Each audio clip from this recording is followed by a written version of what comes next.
갑자기 거대한 폭발음과 함께 화염이 치솟습니다.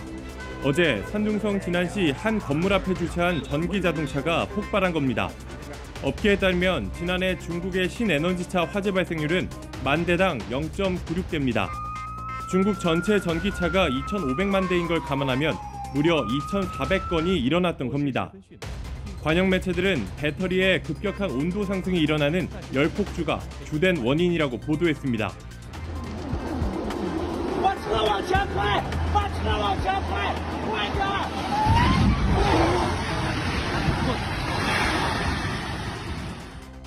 최근 호텔 등 일부 건물에선 전기차를 지하에 주차하지 못하도록 조치하고 있습니다.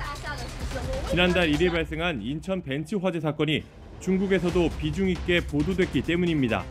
新能源车统一停的这个厂房宽体车位，并没有说不可以。那我下去我很方便，我下去在你们大厦上课，我下去了，我坐电梯就上去上课了。 사고 차량 배터리를 제조한 파라시스는 한 달여 만인 어제 처음으로 중국 매체들을 통해 입장을 나타냈습니다. 배터리와 차량 어느 쪽에 원인이 있는지 밝혀지지 않았다며 이른 시일 내에 조사 결과를 발표하겠다는 겁니다. 벤츠 측에 사고 책임이 있을 가능성을 열어놓은 셈입니다.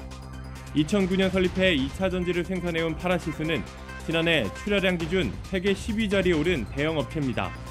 2018년부터는 벤츠 그룹과 계약해 170기가와트-아워 규모 배터리를 공급해왔습니다. 불이 난 방에서 속옷 차림의 남성이 뛰쳐나옵니다. 친구와 살던 20대 두모 씨는 이 화재로 전신에 화상을 입었습니다. 불은 전기 이륜차 배터리에서 시작했습니다.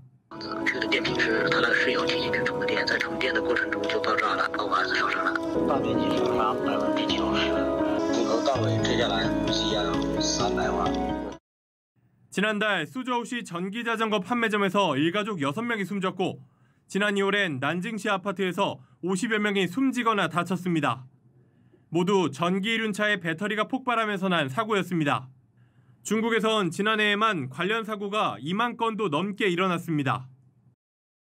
전기 이륜차는 크기와 종류마다 각기 다른 배터리가 들어가 있는데요. 이 배터리가 부풀어 폭발하면서 큰 화재로 이어지는 겁니다. 현재 중국에 있는 전기 이륜차는 모두 4억대로 추산됩니다. 언제 어디서 터질지 모르는 그야말로 시한폭탄입니다.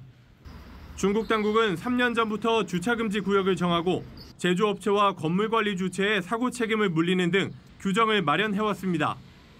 배터리 국가 표준을 세우고 안전성 관리도 계획하고 있습니다. 문제는 이게 중국만의 일이 아니라는 점입니다.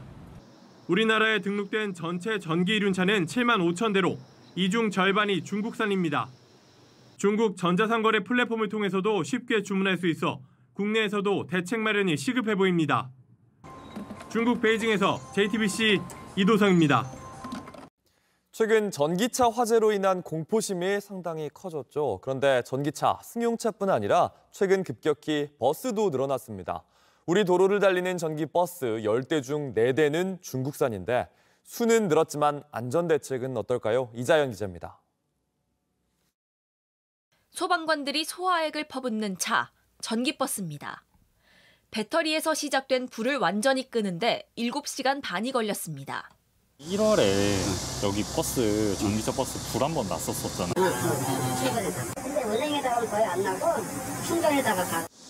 그러려니 하고 넘겼던 사고. 인천 아파트 주차장 전기차 화재 이후 걱정이 커졌습니다.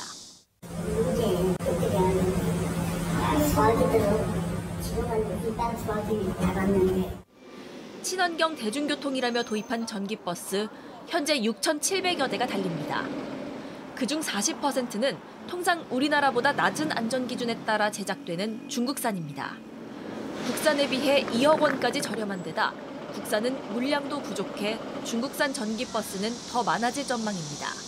현대차 초보가 안 되니까 차가 생산이 돼서 나와야 되잖아요. 뭐 중국차라도 빼야 되니까. 차를 모는 기사도 승객들도 불안할 수밖에 없습니다. 옆에 있으면은 좀 불안하긴 한 것 같아요. 열받거나 그러면은 혹시 모르니까 아무래도. 지난 5년간 전기차 보조금 예산은 5,400억 원에서 1조 7천억 원으로 3배 이상 늘었습니다. 안전관리 관련 예산은 16억 원 느는 데 그쳤습니다. 보급만 늘리려 할 일이 아니란 목소리가 높습니다. JTBC 이자은입니다.